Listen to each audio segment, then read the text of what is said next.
So you want to build a 600 euros brand new gaming PC that can play any game at 1080p max settings or 1080p close to 240 Hz in the competitive titles and high refresh rate on the more heavy title. Well, this is the right video for you. We will go over how you can do it, what tips you need to implement, and what components you need to buy to achieve that.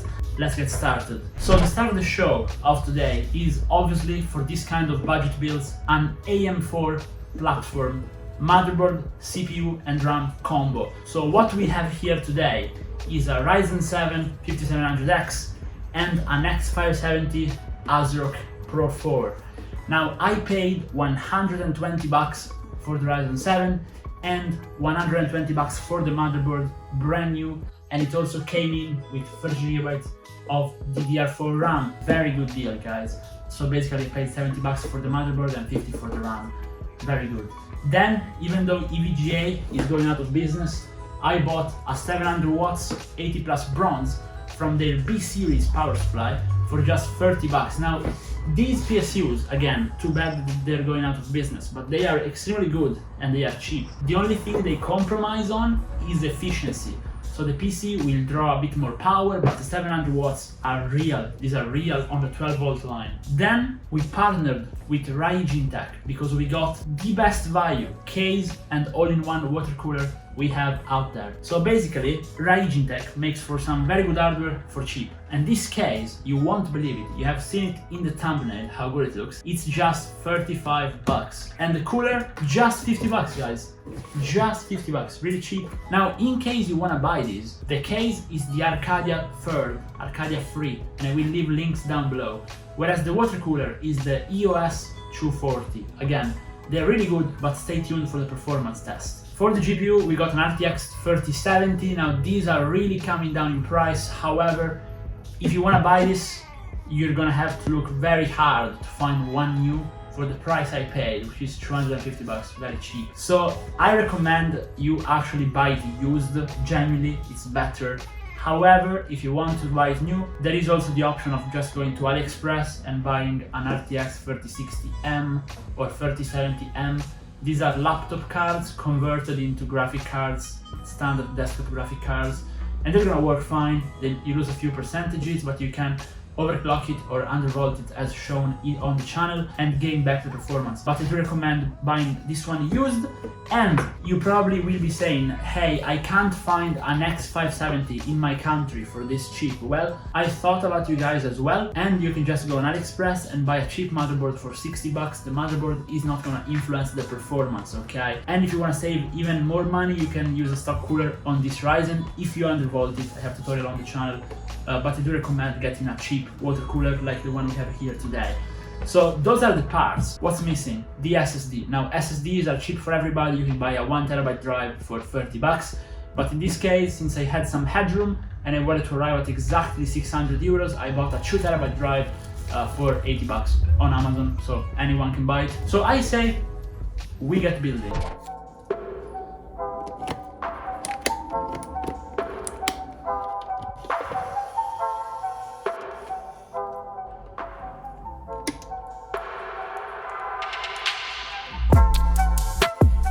Raijintek EOS 240, the magic $50 water cooler. Let's unbox it.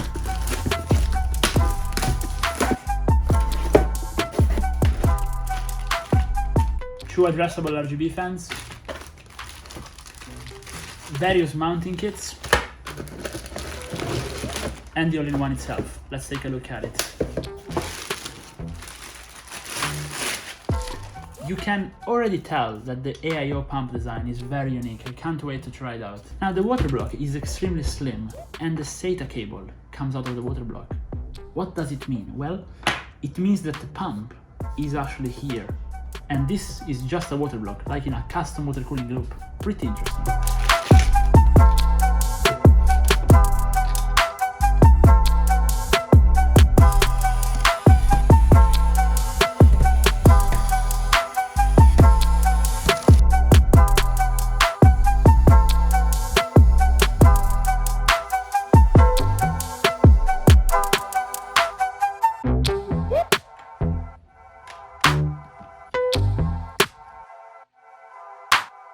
We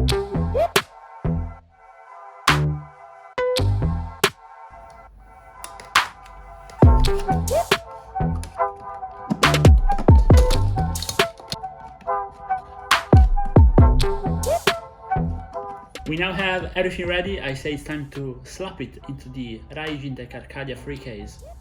So let's open the case up.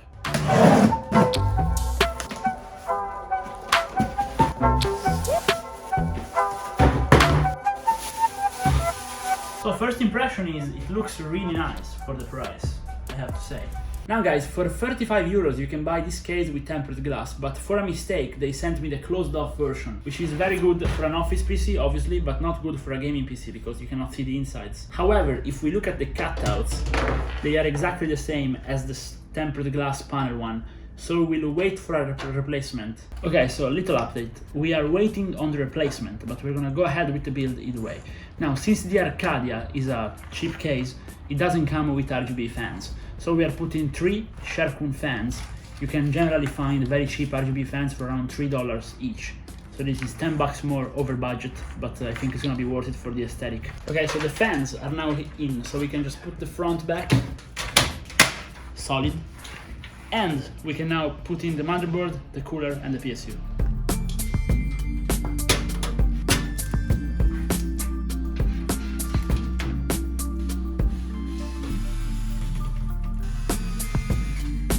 Power supply time.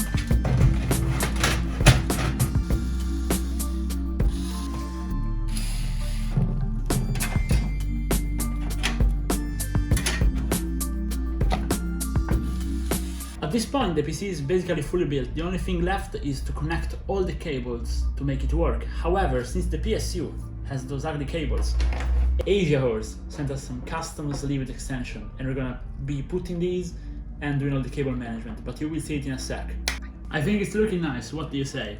The extension really complements the build, but will it turn on? Let's go check it out.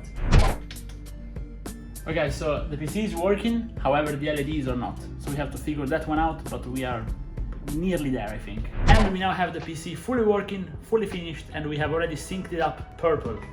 Now first of all, subscribe to the channel.